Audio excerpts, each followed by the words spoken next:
Compassion is about working on empathy, but also recognizing that other people are like me, and they too are suffering, and they too want to be happy, and how can I find those connections? Living here in Hawaii and with the different ethnic backgrounds that a lot of us come from, I think we're kind of raised in the idea that we understand people, that we're more accepting of people. And again, it is that concept of aloha. You know, when you have aloha from someone, you accept them for who they are. Students are living a philosophy. It's not something that they're just reading about. They're actually trying to figure out how all of this fits into who they are. And once they figure out who they are and how they're connected to this idea of peace and compassion and love and thinking, then they can't help but impact others. It's going to be a snowball effect.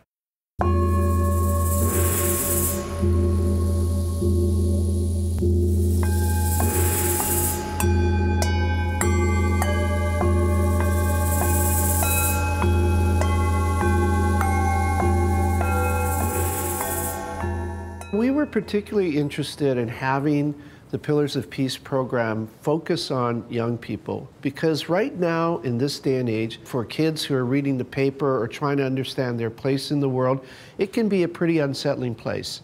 So we thought having the Dalai Lama go to Kailua High School and have a chance to talk to the students one-on-one would be a great opportunity to be able to send his message of hope and send his message of perseverance for the kids in the school. We looked at all the schools on Oahu and wanted to find the school that we felt best embodied the spirit about peace, compassion, and tolerance. When we found out what Francine Honda and her team at Kailua High School have been doing, what Amber Macchiao and Chad Miller have been doing, they've been pioneering methods of teaching to try to help the students understand that the differences they may have, at least in appearances, are nothing compared to what they share in common. How many of you, show of hands, have ever heard of the Dalai Lama? Okay, he's an international man of peace. This guy's known all around the world. He's known for what he's done. He actually won the Nobel Peace Prize for his nonviolent struggle to try to liberate Tibet. His message is peace, nonviolence, this idea of interreligious understanding, trying to understand one another, things that we're doing here at Kailua High School. And this universal responsibility. There's 225 kids in there who are given tweets from the Dalai Lama, and they are asked to form questions. And they're just not any questions.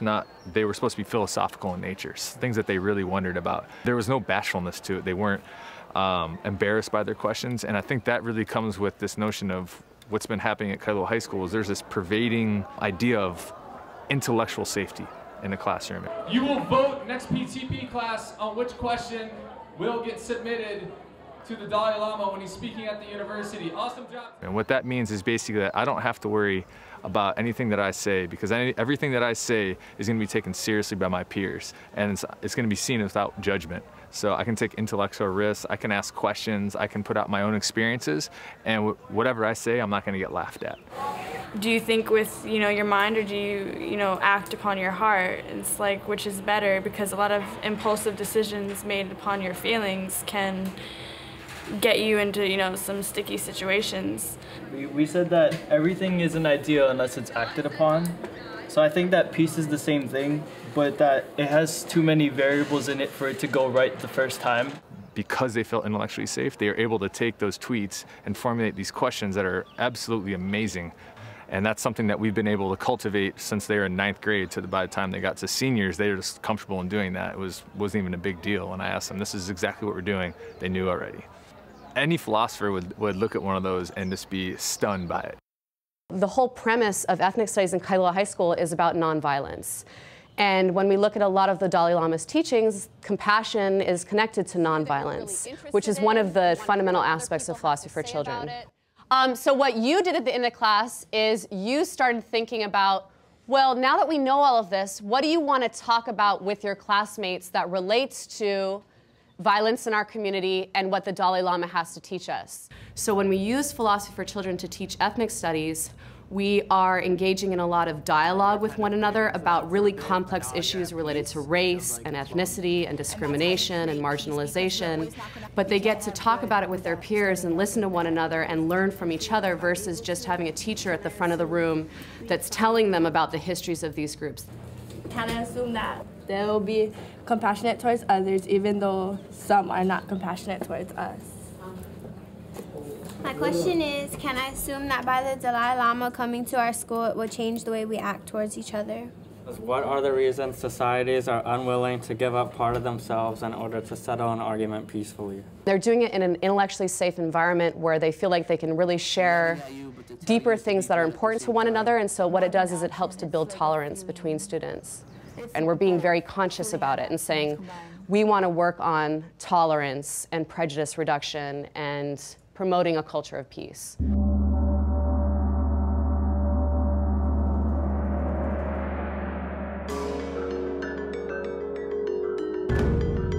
The quilt is a representation of, we want to give a gift to people who come here. But I think what it is, it's getting our students to think about peace and compassion and the Dalai Lama's message in metaphorical ways, because each patch is going to have a symbolic image of how we see his message. And that quilt is really going to be something that we're going to give to him, saying that, hey, we're taking this seriously. This isn't just something that we're doing. We're actually living this message.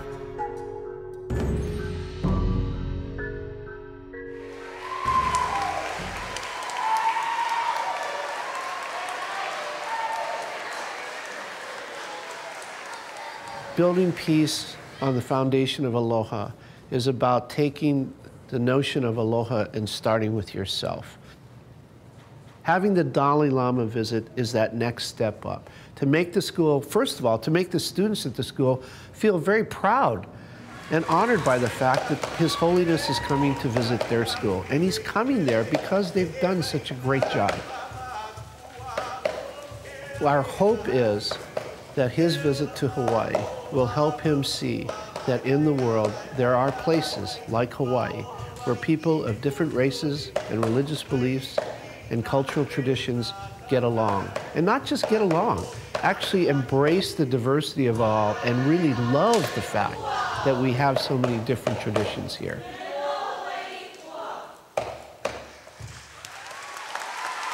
I think it's just going to be an incredible experience.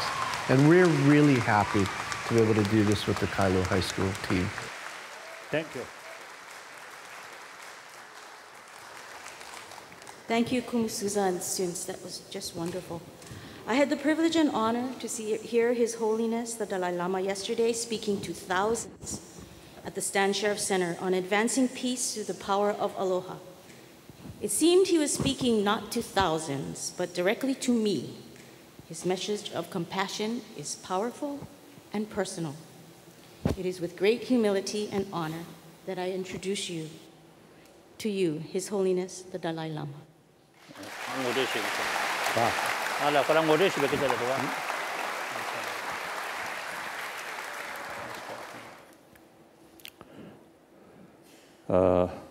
Today, I prefer, at the beginning, I speak a short sort of today speech.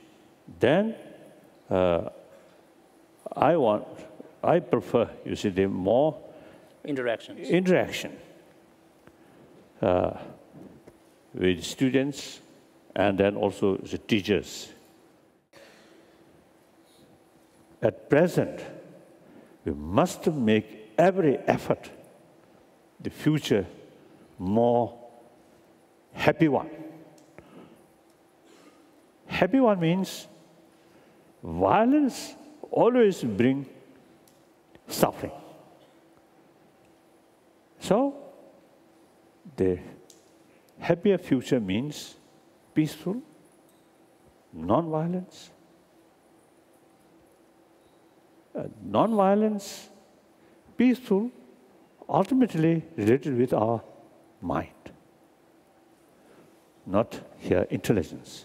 But sometimes intelligence also become contributor for violence, disaster. So here mainly related with here, compassion, sense of responsibility. So intelligence alone, no guarantee whether it can be constructive or destructive. And the individual happiness also, intelligence or education alone, no guarantee whether bring inner peace or more frustration, more anxiety. No guarantee. So the warm-heartedness is the key factor. But at the same time, warm-heartedness or compassion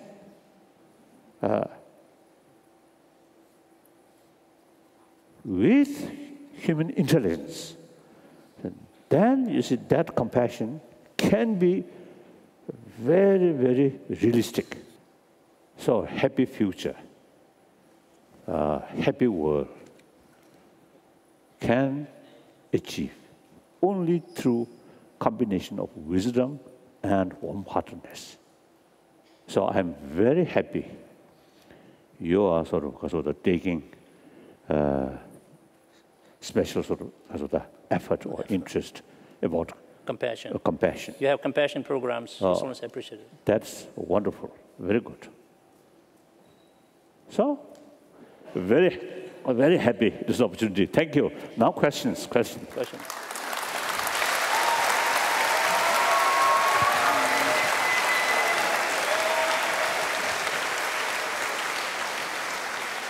Aloha, Your Holiness. Our students are really excited and honored for the opportunity to ask questions and about what they've been wondering about and get your responses.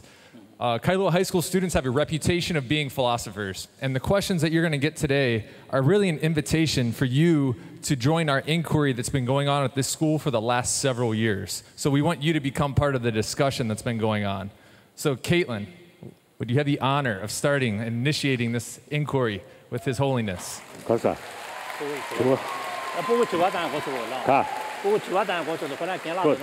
morning, Your Holiness. Thank you for coming to our school and sharing with us your insights on compassion and happiness.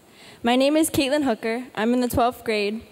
And the question we would like to ask you is, if we have all these reasons to be good people, reasons to have compassion, patience, and love, then why is it so hard to be a good person? The negative sort of emotion, very much part of our mind. Sometimes you see our effort almost appears we are against nature, right? No. Like that. Now, for example, anger. It's a biological factor. Some harming, some danger about coming. Then in order to defend yourself, anger comes. Anger provides you more boldness, more willpower, and more energy. But harmful. So therefore, unlike animal, we use our intelligence, then deliberately try to minimize these destructive emotions. So not easy. But, you see, it is not impossible, but possible. Can change. Right? No. Can change. Some sense? Okay. Thank you. Thank you. Now, next question. Next question. In this time of political unrest, leaders around the world promote many things. However, many haven't taken action to fulfill their promises. Can words be taken seriously? So it is quite sad. I think world, everywhere, every sort of leader always say peace, peace, peace. And when you see there's certain things you see happen, then no concern about peace, just to use violence. That's why future is important. And we must make preparation now to create better sort of society where think, talk more about inner value. Then automatically the more compassionate mind respect others' right, serious sort of concern about the others' well-being. Then there is no basis to tell lie, to cheat, to bully. Respect others. So then, honest, truthful comes. Then meantime, transparency automatically comes. Is too much compassion dangerous because it makes us vulnerable? For example, if I gave a homeless person money, but he attacked me because I refused to give him more, then my unbiased compassion make me vulnerable. Forgiveness, tolerance does not mean you accept others' wrongdoing. Forgiveness means because of their wrongdoing, you develop some kind of anger, hatred, ill feeling towards that person. That should not develop. That is the meaning of forgiveness. Mental level, emotional level should not develop negative feeling. And action level, you must take appropriate action. Then, if you let do continuously, then long run, harmful for that person. So if you let that harmful action, it's actually lack of sense of concern of their well-being. So therefore, person who doing wrong thing, you must act to stop that, if possible, but keep compassion towards that actor. Clear? The simple answer is, if the others sort of, because of the wrongdoing, right? Or take sort of the advantage of you, no. of your sort of general humbleness, take advantage, then must react. Okay. Yeah.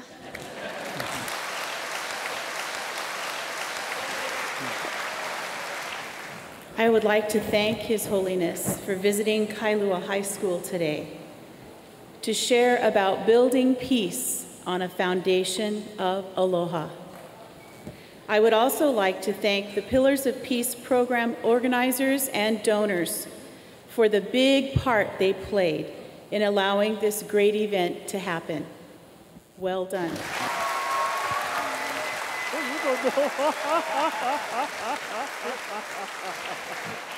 At this time, I would like to ask two students to present the school gift to His Holiness, a peace quilt designed and made by the students of Kailua High School. Some explanation.